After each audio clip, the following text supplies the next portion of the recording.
Hello, ladies and gentlemen. Welcome back to the Chicago Conservative. If you are a new viewer, make sure you hit that like, subscribe button. And if you are a returning viewer, to thank you guys for coming back. I really appreciate it. Now, guys, today I'm just really excited. I'm just really happy, guys. Chicago Red has been everywhere. And when I say everywhere, I mean everywhere.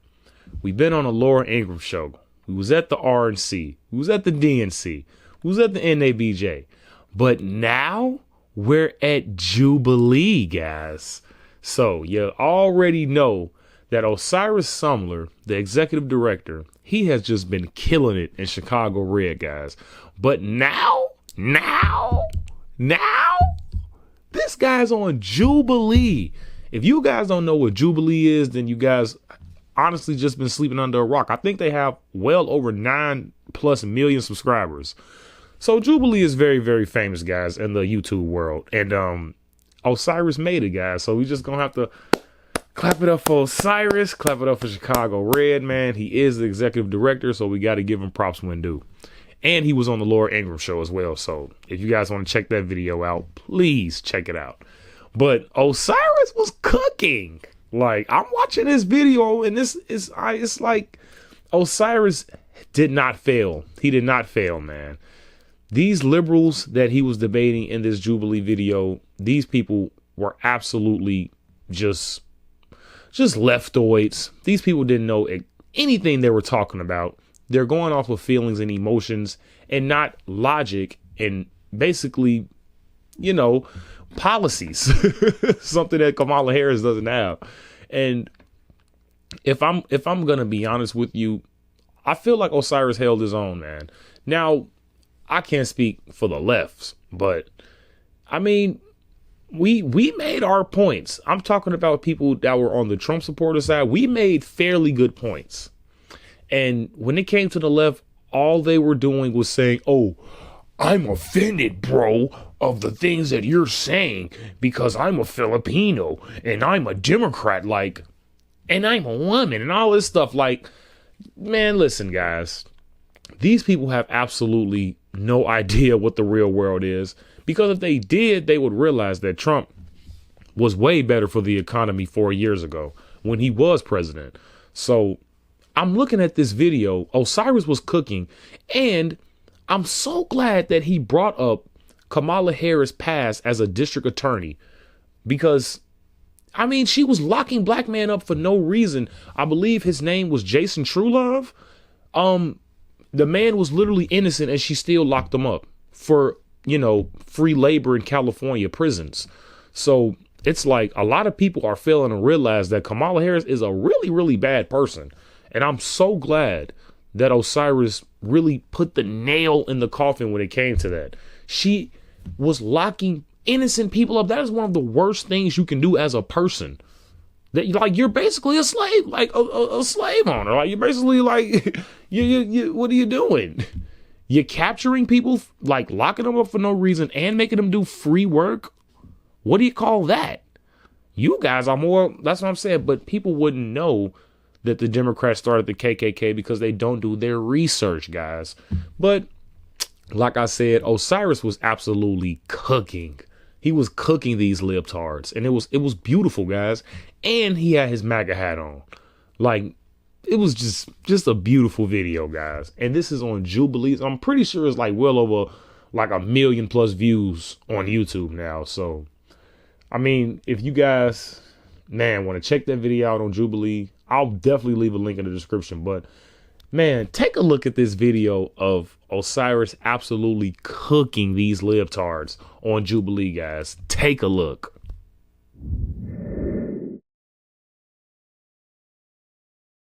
Third world is offensive to me, bro. Because really? you're talking about a subhuman. No, you're talking it's not about that people it's a subhuman. who aren't as developed as we are, so they're the third world. Stoning women after they've been... Hold on, let me... No. It happens now. I'm the kind of person, I gotta be factual and honest, and I can't lie to myself. So let's get the obvious out of the way.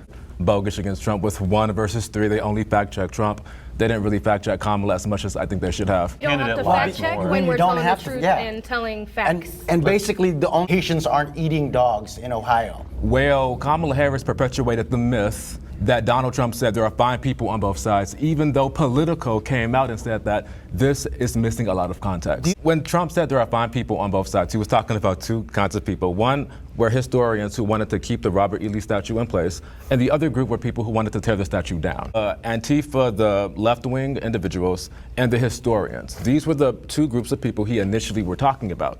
Now, the neo-Nazis and the white supremacists and the hooligans who came to interrupt, this was an outside group who came to Charlottesville to stir up trouble. Over 16 million people have come into this country illegally during this administration, and immigration actually is the thing that catapulted me from Democrat to Republican. I'm from Chicago, and as you know, we have the migrant crisis, thousands upon thousands. We're talking 50,000 illegal immigrants that just hit our city. I remember when they first turned a school in my area into a migrant shelter, and it was the Wadsworth Elementary School. And they also turned South Shore High School into a migrant shelter as well. When they did that, I remember the protest, I remember going to these community meetings that they have about how they're gonna explain to you how immigrants need help. They come to lecture us black folk on the south side of Chicago, and they talk to us like we're stupid. You know, these people are from Venezuela. They speak Spanish. They live in poverty. They need help. And that's why this facility in your neighborhood is being turned into a migrant shelter. So it's very frustrating with the Democrats is sort of lecturing this condescending tone that they use against you. Black people in Chicago need help. Veterans, as you were saying earlier, they need help. Poor people need help. We have a lot of problems in our own community, and I respect people and I understand the passion and ambition behind people who come to this country. But to explain and lecture to me why I have to be quiet and accept it, that's never gonna happen. He may not be a racist, but the racists think he's a racist. Precisely. Right. Let's bring in our disagreeers. I remember in school, my professor, my teacher, whatever, was going crazy about Trump being so evil and so racist, and he hates black people. And I remember I was kind of like, okay, I'm supposed to be a Democrat, and I raised my hand and I asked, okay, if Trump is so racist, why did he put forth the First Step Act, which let thousands upon thousands of black men out of prison? These black men were in jail for petty drug crimes. And under Trump, obviously it was bipartisan. He worked with Democrats. He reached across the aisle to make sure that this happened. So the First Step Act was gigantic when it came to criminal justice reform. To Kamala Harris, who put an innocent black man in prison. His name is Jamal Truelove. No one talks about it. He was in prison for 7 years, and he was on an interview with Vice News. And in that interview, he said, Kamala came to my sentencing and she acted like it was a celebration that I got convicted because she just wanted somebody to throw in jail. But I believe in 2011, the courts came forward to tell Kamala Harris that the prisons in California are overcrowded, specifically in San Francisco. But Kamala wanted those people to stay in prison so that they can be used as cheap labor to put out the California wildfires. Back and speak on that and apologize and correct her mistake and say that. She admitted the way we went about that was maybe not the correct way. You are trying to focus in on the most, on a minuscule part of her character. Like, you're trying to paint her out to be this person that is the complete opposite of what she showed us to be. And I don't know. We're talking about somebody that at least had tried to do prison reform versus somebody that believed 5 little innocent black boys deserved to be put on death row. If you were in the 1990s, crime was very high, higher than what it is right now. And obviously, if you were listening to the fact that 5 people brutally a woman, and she couldn't even testify because she was so bloodied and bruised. She couldn't even show up in court to say, these are the people who did it. We don't have Google or iPhones or none of that. And you're like, man, that's crazy. I can't believe It doesn't mention race in it either. It doesn't mention race. The only thing he knew that these were 5 people brutalized someone, and they confessed to it. I know later they were exonerated, but they Do you not understand how the industrial prison system works? They were literally coerced. Other than me and her, sitting in this panel, should absolutely know what goes on when we go in those interrogations. Race has come up. 100,000 and below their taxes aren't increased, and so it's there, and I think it would be beneficial if people did read it, right? Because there are good things in there, whether you agree with the candidate or not. She's she's trying to make sure that we everyday folks are able to have and live and sustain ourselves. There is a policy to give first-time home owners and first-time home buyers $25,000. And I would assume you guys would think that's a good thing, right? The point I would like to make is a lot of Democrats, they prop this up as a really good thing. Like, look at all the money she's going to give to these people. First of all, where is this money going to come from? That's a fair question. Secondly, these are for first-time home owners and first-time home buyers. Between 2008 and 2011, the housing crisis affected 53% of black people. These are people who already have a house. And these people were affected by predatory lending from banks. We're talking BMO Harris, we're talking Wells Fargo, and we're talking Bank of America. These people were really affected during the housing crisis of 2008 to 2011. So what will Kamala do to help those people? Because they already have a house. Sounds nice, but when you think about it, it really doesn't benefit the people that actually need help. Also remember during the housing crisis, Barack Obama, he bailed out the big banks and the airlines. Yep, very we critical also of that. have to remember that Kamala Harris did not take on the big bank. Sorry guys, she didn't do it. What she did was she brought them before the Senate, but she didn't prosecute them and she didn't send anyone to jail, any of these big bank CEOs who were screwing over majority black people and scamming them on these loans. But when Donald Trump, when he first came to office, the banks for the first time, their interest rate went down to 2.9%, and that's for over 30 years. They will benefit from that. So that's something that I really think we have to remember when it comes to Trump and when it comes to Kamala, like who's really putting money in your pocket. Yeah, and I think that was a great. Now, me personally, I think Osiris and the other young lady could have absolutely took it on every single last one of those libs. Because first of all, they're thinking with emotion and not logic. So we already know where this was going. Osiris absolutely dominated that panel. I'm so glad he brought up her past as a prosecutor. She was locking up black men for no reason. Example would be True Love. She was locking up black men and women up for no reason so they can get cheap and free labor in prison in California, guys. This is Kamala Harris. Yes, she's basically a slave owner. She is basically getting black men locked up, which is basically capturing them and making them work for close to basically free. That's a slave. If I'm being honest, like, is that not? And it's like when it came to immigration, when it came to foreign policy, like everything, guys, inflation, everything. These people know nothing because they don't live in the real world. They get offended by everything. I'm going to just be honest with you guys. Majority of people out here in the real world do not care about your problems. Now, some people do care, but you cannot force these people to give you $1. You can't force these people to give you $5. You can't force these people to donate to your charity. You can't force these people to like you. If these people want to mind their own business, let them. That's why I don't get it when it comes to the LGBT plus ABC community. If these people do not want to be affiliated with you, leave them alone. Don't let George Soros and them like keep on forcing this on us, like because he's paying these foundations and organizations. Don't keep allowing this stuff, guys. Because me personally, I'm getting sick of it. I'm getting sick of the stupid rhetoric. How is Donald Trump a threat to democracy when you guys have been calling him Hitler for over, 4+ years now? Like, the man has been shot at twice. And you guys are still, like, what is it going to take for the left to just say, you know what, we got to chill?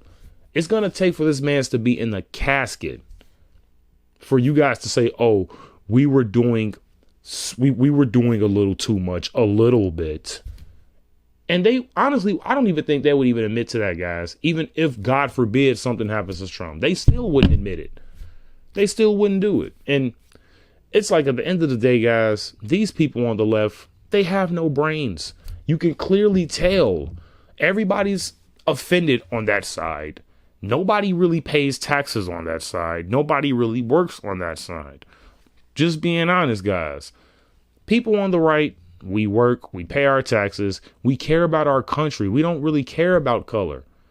Like, these people are the more threat to democracy than the Republicans are. If I'm being honest, they're the only ones that's starting the violence, that's starting the separation. Oh, you're black. If you get rid of the color thing in general, nobody would have to worry about that. It's only the Democrats that care about stuff like that. We don't care about that stuff over here on our side. We just don't. And for you guys to sit up here and think that Kamala Harris won that debate, you have to be smoking crack. And it have to be cheap.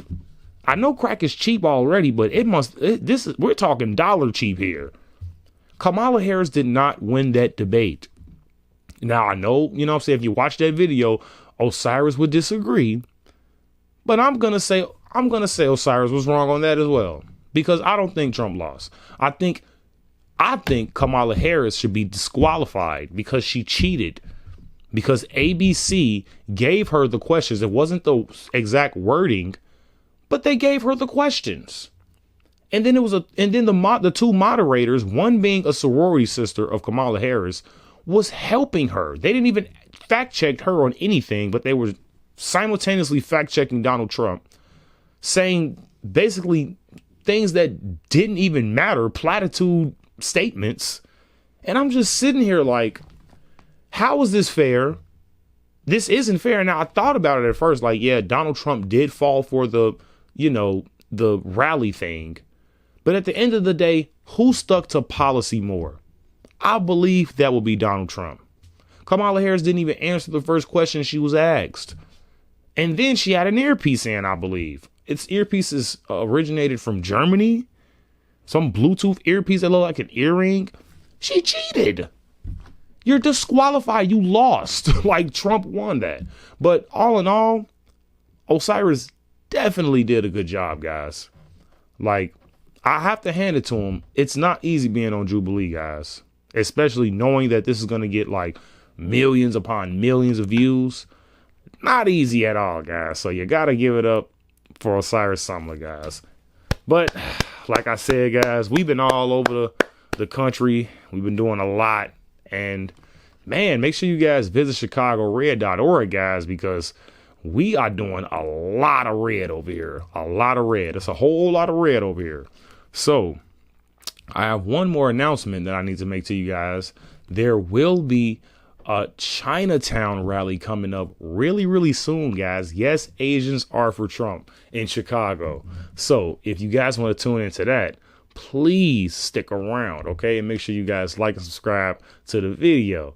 And make sure you guys tune in next time. And I am out of here, guys. Peace.